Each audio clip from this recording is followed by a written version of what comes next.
No, vypadl vlak z dráhy.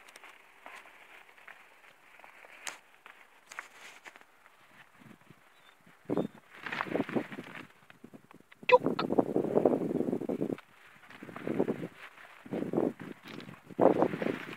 Ťuk.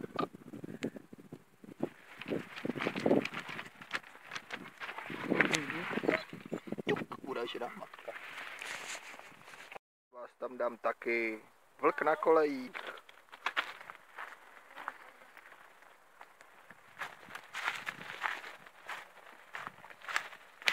A kuk.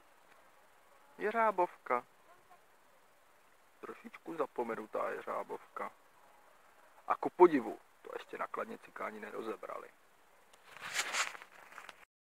A tady za kladenským krematoriem, prostě za jedním nejmenovaným krematoriem, odpočívá kus naší techniky. Odpočívá a snad ne na věky.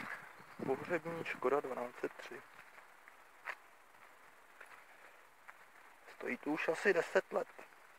Možná i díl. Každopádně ještě loni byla kompletní.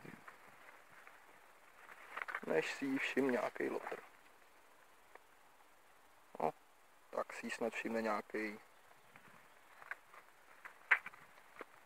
někdo, kdo si s ním poradí. Byla by škoda.